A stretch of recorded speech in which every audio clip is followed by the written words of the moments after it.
जय भारत बच्चा लोग। तो वेक्टर क्रॉस प्रोडक्ट की दुनिया में हम बहुत अंदर आ चुके हैं अब, है ना। बहुत कुछ हमने सीख लिया वेक्टर क्रॉस प्रोडक्ट में।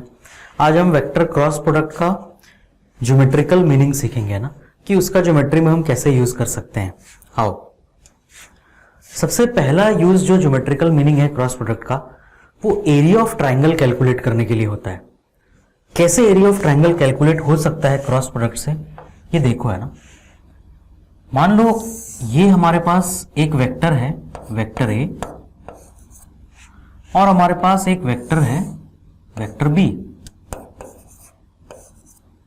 क्लियर।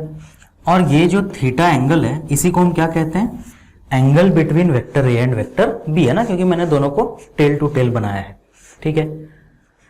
अब अगर मैं तुम्हें ये बोलूं कि लेट अस से this point is P, this point is Q और दिस पॉइंट इज R, तो ध्यान से देखो, अगर मैं ये वाले लाइन को यहां ज्वाइन कर दूं तो क्या PQR एक ट्राइंगल बन जाएगा?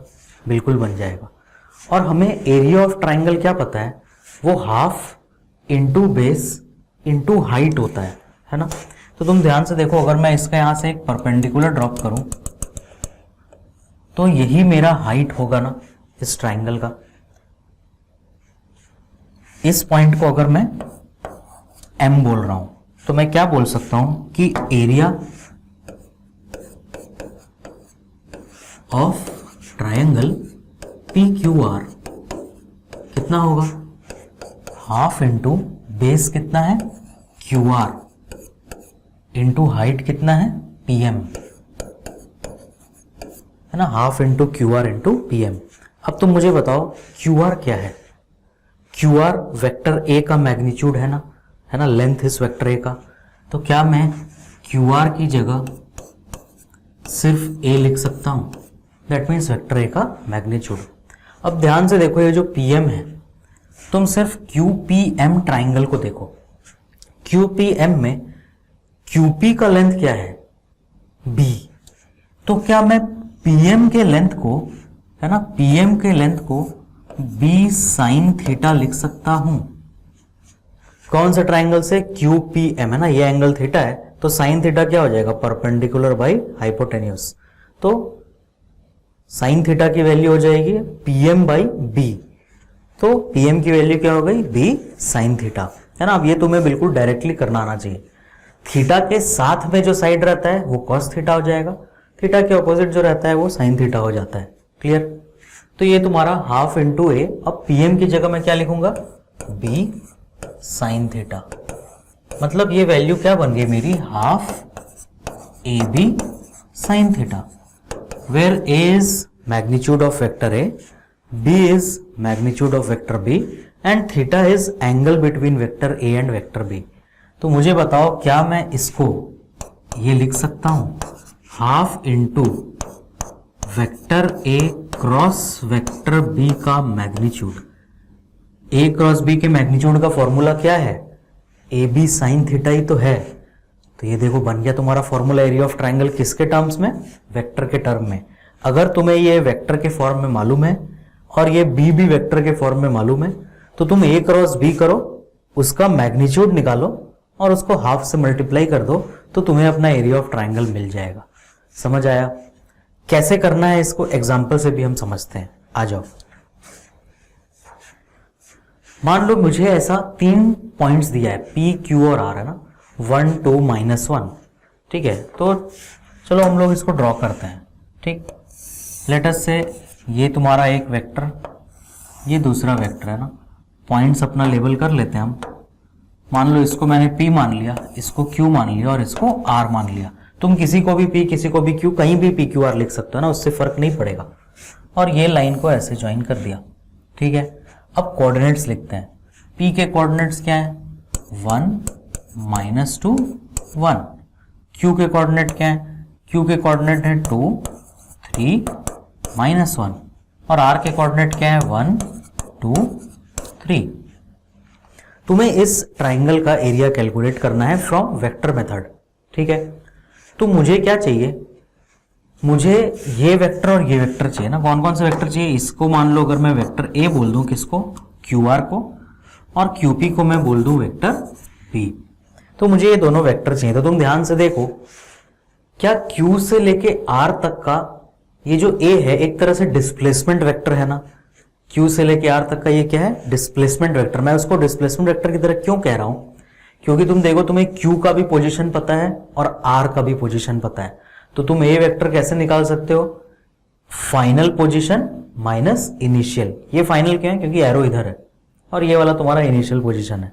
क्लियर। तो हम A वेक्टर कैसे निकाल सकते हैं, R का पोजीशन वेक्टर माइनस Q का पोजीशन वेक्टर। कभी भी दो पॉइंट में का तुम्हें पोजीशन वेक्टर मालूम हो तो वो जो टोटल वेक्टर जो उन दोनों पॉइंट्स को ज्वाइन कर रहा है वो हमेशा दोनों के पोजीशन वेक्टर को माइनस करके निकल सकता है। ये हमने कहां पे सीखा, ये हमने जब डिस्प्लेसमेंट वेक्टर हम पढ़ रहे थे हमने वहां पे सीखा है। ध्यान से देखना है ना, डिस्प्लेसमेंट वेक्टर की थ्योरी मैंने तुम्हें बताई थी, है ना। मैंने तुम्हें क्या बताया था, कोई पार्टिकल अगर A से B जा रहा है इस तरीके से, तो ये इसका R इनिशियल पोजीशन वेक्टर हो जाता है और ये इसका R फाइनल पोजीशन वेक्टर हो जाता है। जब तुम RF माइनस RI करते हो तो तुम्हें क्या मिल जाता है, तुम्हें अपना डिस्प्लेसमेंट वेक्टर मिल जाता है A से B का। तो यहाँ पे तुम्हें RI RF अलग से ड्रॉ करने की जरूरत नहीं है, तुम्हें इसका कोऑर्डिनेट्स मालूम है, तुम डायरेक्टली RI लिख सकते हो और डायरेक्टली RF लिख सकते हो, है ना। RI क्या हो जाएगा बताओ, position vector initial 2i cap plus 3j cap minus 1k cap. RF क्या हो जाएगा, i cap plus 2j cap plus 3k cap. तो इस तरीके से हम वेक्टर A लिख सकते हैं अपना, है ना। तो मैं लिख रहा हूं वेक्टर A, देखो है ना, इस पार्ट को अपना इरेज करते हैं, वेक्टर A, ठीक है। तो वेक्टर A क्या हो जाएगा, vector A will be position vector of R minus position vector of Q। क्यों, क्योंकि वेक्टर A कहां से कहां बना है, Q से लेके R तक। तो RF ये है और RI ये है। तो R का पोजीशन वेक्टर कितना होगा, 1i कैप, है ना, 1i cap plus 2j cap plus 3k cap. तो ये हो गया minus 2i cap plus 3j cap minus k cap, 2i cap plus 3j cap minus k cap. ये हो गया तुम्हारा पोजीशन वेक्टर Q का। अब दोनों को माइनस कर दो तो बताओ वेक्टर A क्या आ गया, 1 minus 2 minus 1, 2 minus 3 minus 1, 3 minus minus 1 plus 4। तो ये तुम्हारा वेक्टर A हो गया। सिमिलरली वेक्टर B कैसे निकालोगे, इन दोनों का पोजीशन वेक्टर माइनस करके। तो देखो ओरली कर दे रहा हूं मैं इसको ना, इसे तुम्हें दोबारा से लिखने की जरूरत नहीं है। क्या कर सकते हो, ये फाइनल है ये इनिशियल, तो फाइनल माइनस इनिशियल करो, बोलो 1 माइनस 2, है ना, ये दोनों आई कैप वाले हैं, ये 1 और ये 2। तो 1 माइनस 2 कितना होगा, माइनस 1, मतलब ये कितना हो गया माइनस आई कैप। माइनस 2 माइनस 3 कितना होगा, माइनस 5 जे कैप। और 1 माइनस माइनस 1 कितना होगा, प्लस 2 के कैप। तो फॉर्मूला क्या था, A क्रॉस B का मैग्नीट्यूड का हाफ, है ना, half into A cross B का मैग्नीट्यूड। तो अब हम क्या करेंगे, अब हम A क्रॉस B निकाल लेते हैं पहले, है ना। तो A क्रॉस B कैलकुलेट कर लेते हैं, A क्रॉस B। तो ये तुम्हारा I cap J cap K cap. तो A क्रॉस की वैल्यू क्या होगी, -1 -1 4, और B वाला हो जाएगा -1 -5 2, ठीक है। और इसका क्रॉस प्रोडक्ट किया जाए, है ना, A क्रॉस B। तो I कैप का कोएफिशिएंट क्या आएगा, -1 इंटू 2 -2 -4 इंटू -5, मतलब -20, मतलब ये क्या हो जाएगा, ये +20 हो जाएगा, माइनस J कैप, ठीक है। क्लियर है सभी को ये कैसे हमने कैलकुलेट किया, ये -5 J कैप आया है ना, आई कैप J कैप सारे हमारे करेक्ट है ना। 2 माइनस ये तुम्हारा वेक्टर B कैसे आया, -2 -3, है ना, तो -5 हो गया। ये I -2i, तो -1 आई कैप, और ये 1 -1 प्लस 2, तो ये हमारे आई वेक्टर A और वेक्टर B बन गए। और मैंने उनको i cap J cap K cap के फॉर्म में लिख दिया, -1 4 -1 5 2।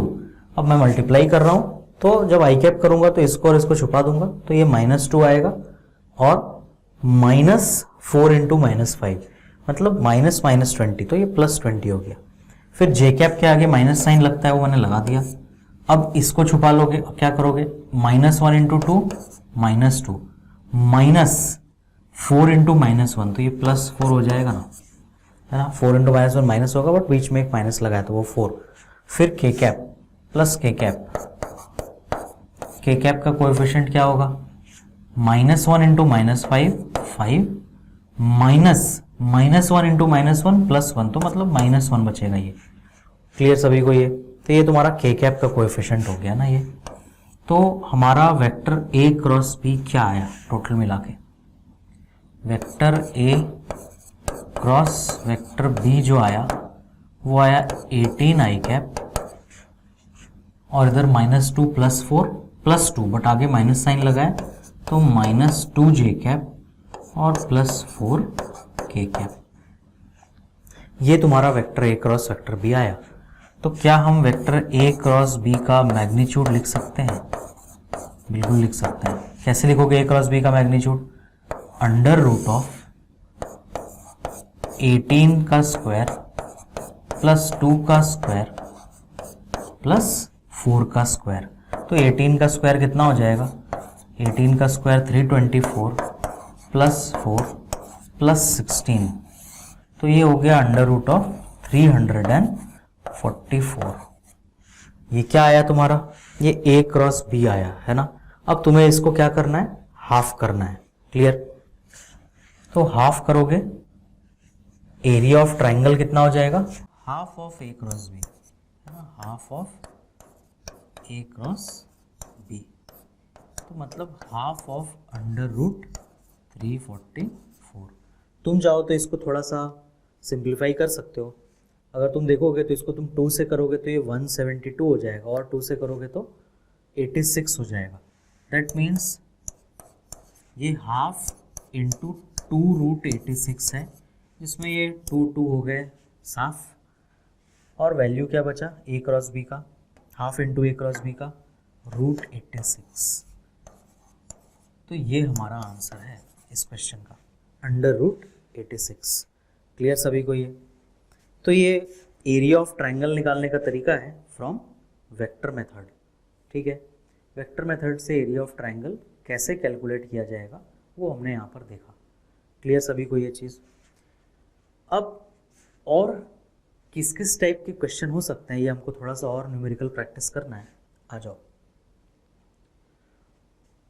एक चीज़ और वो तुमसे पूछ रहा है कि क्या हम एरिया ऑफ पैरेललोग्राम भी निकाल सकते हैं वेक्टर के? तो एरिया ऑफ पैरेललोग्राम भी निकाला जा सकता है। बताओ कैसे?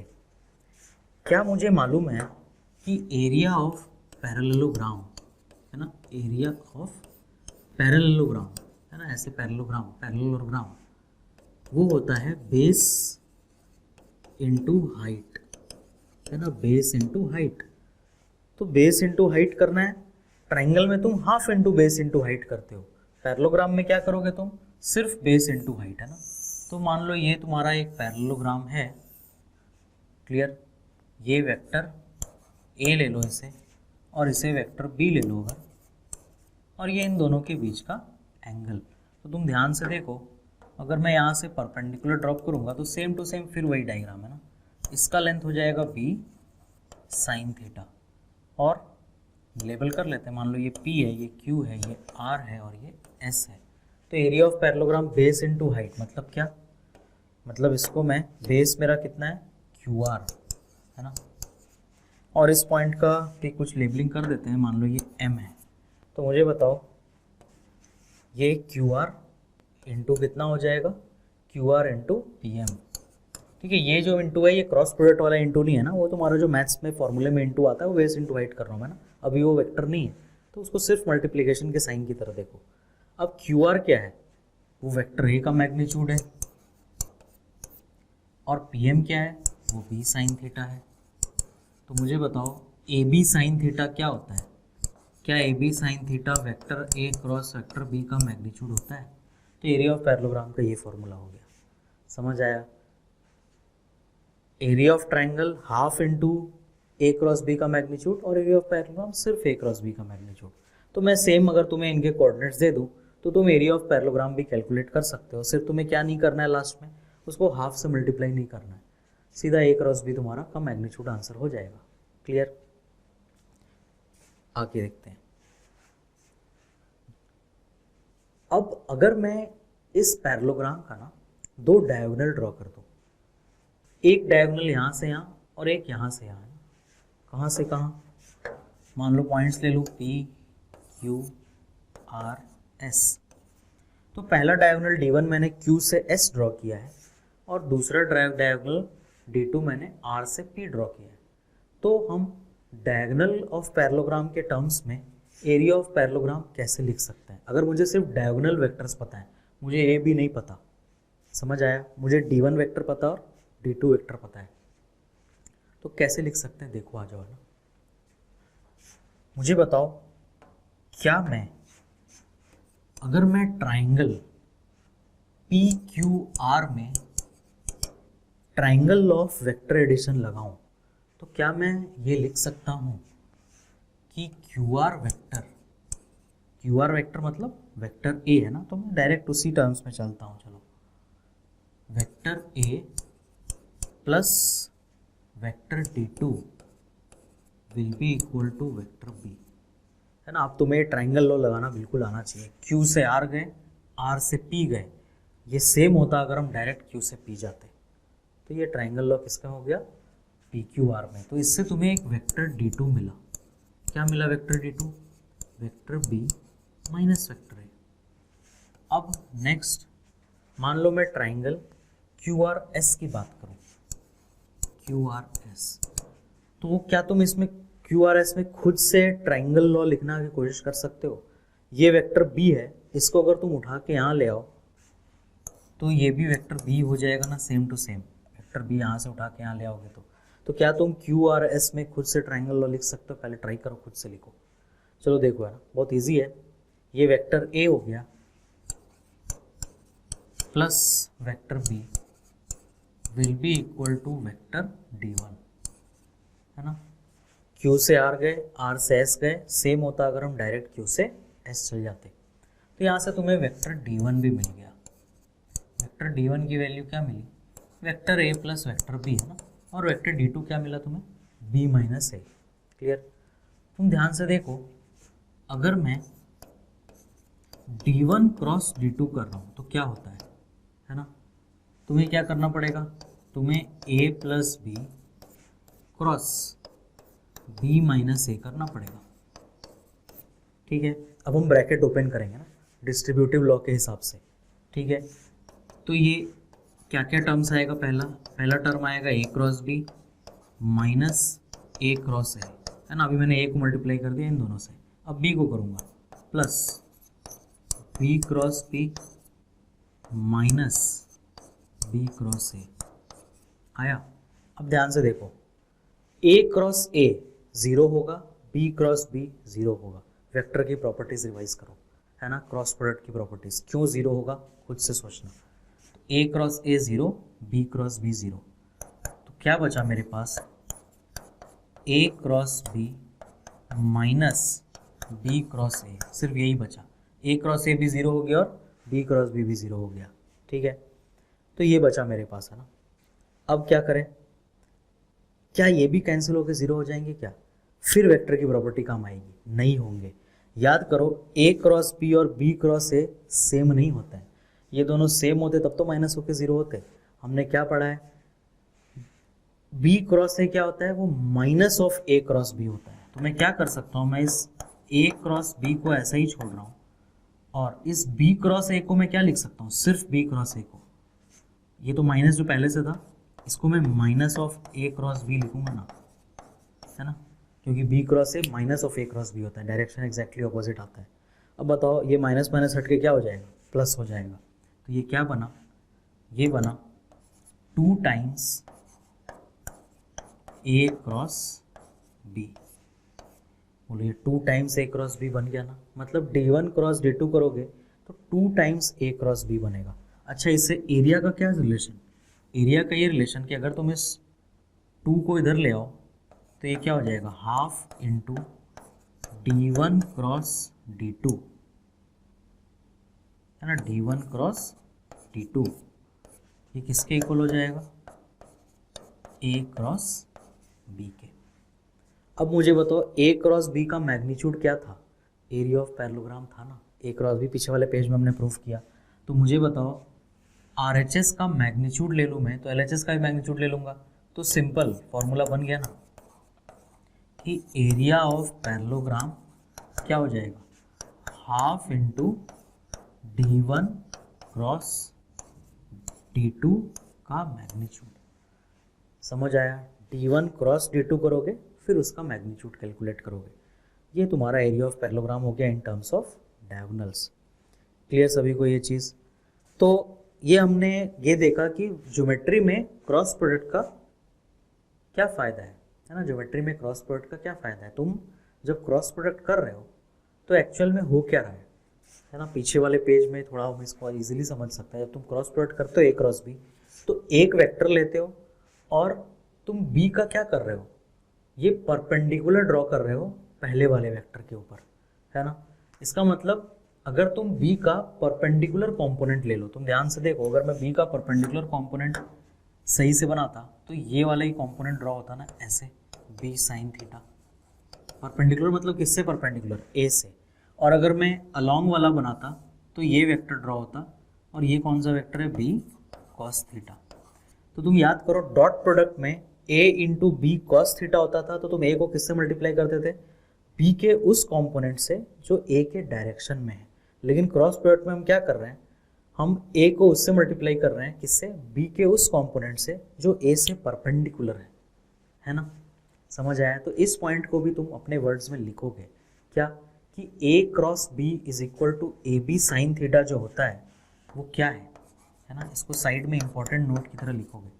a क्रॉस b का जो मैग्नीट्यूड है जो ए बी साइन थीटा होता है, तो इसमें मैं a को अलग और b साइन थीटा को अलग ले लूँ तो ये क्या हो जाएगा, magnitude of vector A into b sine theta क्या है, component of vector b perpendicular to a।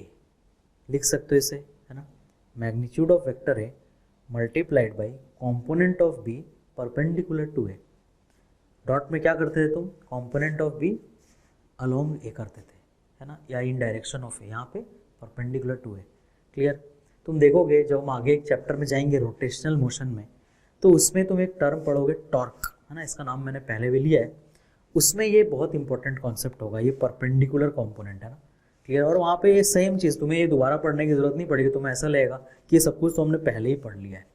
समझ आया। और तुम अपने सीनियर बैच से भी पूछना कि अभी जो उन्हें चैप्टर पढ़ाई हो रहा है, 12th क्लास का उन्हें एक चैप्टर पढ़ाई हो रहा है, तो तुम उन्हीं से पूछना, वही तुम्हें बताएं कौन सा चैप्टर है। अगर उन्हें वेक्टर क्रॉस प्रोडक्ट नहीं आता, है ना, अगर उन्हें वेक्टर क्रॉस प्रोडक्ट नहीं आता तो क्या वो चैप्टर पढ़ सकते थे, तुम पूछना। बहुत बड़ा चैप्टर है, उसमें पूरा का पूरा कहानी वेक्टर क्रॉस प्रोडक्ट का ही है। अभी मैंने एट दिस पॉइंट हम उस चैप्टर के हाफ पॉइंट पे पहुंचे हैं। क्लियर। और उसमें सारी कहानी वेक्टर क्रॉस प्रोडक्ट की ही चल रही है डे 1 से। समझ आया। तो उनसे तुम पूछना वो कौन सा चैप्टर है क्लास 12 में जो पूरा का पूरा वेक्टर क्रॉस प्रोडक्ट पे डिपेंड करता है। ठीक है। 11th में तो वो टॉर्क आएगा तुम्हारा जो मैंने बोला। क्लियर। तो ये तुम्हारा वेक्टर क्रॉस प्रोडक्ट का ज्योमेट्रिकल मीनिंग हो गया ना। अभी नेक्स्ट लेक्चर में हम तुम्हारे क्रॉस प्रोडक्ट रिलेटेड और मिक्स्ड कुछ और न्यूमेरिकल्स प्रैक्टिस करेंगे ना। जय भारत।